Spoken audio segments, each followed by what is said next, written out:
Hi friends, ഇന്ന് ഞായറാഴ്ച ആയതുകൊണ്ട് എനിക്ക് ഡ്യൂട്ടിക്കൊന്നും പോകാനില്ല. പക്ഷേ ഇന്നൊരു കല്യാണത്തിന് പോകാനുണ്ട്. അപ്പോൾ ഞാനും മോളൂസും മാത്രമേ കല്യാണത്തിന് പോകുന്നുള്ളൂ കേട്ടോ, വേറെ ആരും വരുന്നില്ല. ഞങ്ങൾ ഇറങ്ങിയപ്പോൾ കുറച്ച് ലേറ്റ് ആയിപ്പോയി. ഇവിടുന്ന് ഒരു അരമണിക്കൂർ ദൂരമുണ്ട് നമുക്ക് ഓഡിറ്റോറിയത്തിലേക്ക് പോകാൻ. ഇവിടെ എൻ്റെ നാട്ടിലൊക്കെ റോഡ് പണിയാണ്. അപ്പോൾ റോഡ് പണി ഏകദേശം കംപ്ലീറ്റ് ആവാനൊക്കെ ആക്കി. റോഡൊക്കെ നല്ല വീതിയിൽ തന്നെ ഉണ്ടാക്കിയിട്ടുണ്ട്. അതുകൊണ്ട് നമുക്ക് യാത്ര ചെയ്യാനൊക്കെ നല്ല സുഖമാണ്.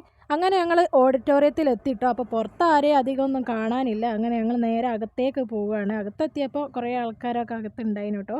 അപ്പോൾ ഞങ്ങൾ ലേറ്റ് ആയതുകൊണ്ട് തന്നെ ആദ്യം തന്നെ ഞങ്ങൾ ചെക്കനെയും പെണ്ണിനെയും കാണാൻ പോയി. അത് കഴിഞ്ഞ് നേരെ ഫുഡ് കഴിക്കാൻ പോയി. അതാണല്ലോ നമുക്ക് മെയിൻ. അപ്പോൾ ഫുഡ് എന്ന് പറയുന്നത് സദ്യ ആയിരുന്നു. എൻ്റെ ഫേവറേറ്റ് ആണ് കേട്ടോ ഈ സദ്യ എന്ന് പറയുന്നത്. എനിക്ക് ബിരിയാണിനെക്കാട്ടും ഒക്കെ ഇഷ്ടം ഈ സദ്യയാണ്. എനിക്കാണെങ്കിൽ സദ്യയിലുള്ള കുറച്ച് സാധനത്തിൻ്റെ പേരേ അറിയുള്ളൂ കേട്ടോ. അപ്പോൾ അതൊക്കെ വന്ന് ഉപ്പേരി, കൂട്ടുകറി, പച്ചടി, അവിയൽ, അങ്ങനെ കുറച്ച് സാധനങ്ങളൊക്കെ എത്തിയിട്ടുണ്ട്. അപ്പോൾ ഈ ചോറ് വരുന്നതിൻ്റെ തൊട്ട് മുമ്പായിട്ട് നമ്മൾ ഈ വറുത്തുപ്പേരിയും ശർക്കര വരട്ടിയും അത് രണ്ടും ഉണ്ടായിരുന്നു. അതൊക്കെ വേഗം അങ്ങെടുത്ത് തിന്ന്. പിന്നെ നമ്മളെ സാമ്പാർ വന്നു. അത് കഴിഞ്ഞ് ഈ ഒഴിക്കുന്ന കറീൻ്റെ പേരെന്താ എനിക്കറിയില്ല. അറിയുന്നവരുണ്ടെങ്കിൽ ഒന്ന് കമൻറ്റ് ചെയ്യണേ. പിന്നെ എൻ്റെ ഫേവറേറ്റ് പാലട പായസം, അടിപൊളി ടേസ്റ്റാണ് കേട്ടോ, ഒന്നും പറയാനില്ല.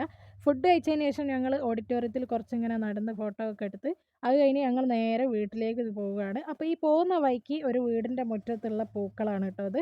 അപ്പോൾ ഇത് ഏത് ടൈപ്പ് പൂവാണ് അറിയുന്നവരൊന്നുണ്ടെങ്കിൽ കമൻറ്റ് ചെയ്യണം. പിന്നെ അതിൻ്റെ വിത്ത് ആർക്കെങ്കിലും ആവശ്യമുണ്ടെങ്കിൽ പറയണേ. അത് കഴിഞ്ഞ് നമ്മൾ സ്ഥിരം ഉപ്പിലിട്ട് വാങ്ങുന്ന ഒരു പീടികയിൽ നിർത്തി. അപ്പോൾ മോളൂസിന് മാങ്ങ ഉപ്പിലിട്ട് വേണമെന്ന് പറഞ്ഞ്. മോളൂസിന് മാത്രമല്ല എനിക്കും അത് കഴിക്കണമെന്ന് തോന്നി. ഇവിടുത്തെ മാങ്ങ ഉപ്പിലിട്ടതിന് നല്ല ടേസ്റ്റ് ആട്ടോ, ഞാൻ ഇടയ്ക്കിടയ്ക്ക് വാങ്ങലുണ്ട്. അപ്പോൾ മാങ്ങൻ്റെ കൂടെ കൂട്ടാൻ ഈ ഒരു അച്ചാറും ഉണ്ടായിരുന്നു. അതും കൂട്ടി ഞങ്ങൾ കഴിച്ച് നേരെ വീട്ടിലേക്ക് പോയി. ശരി.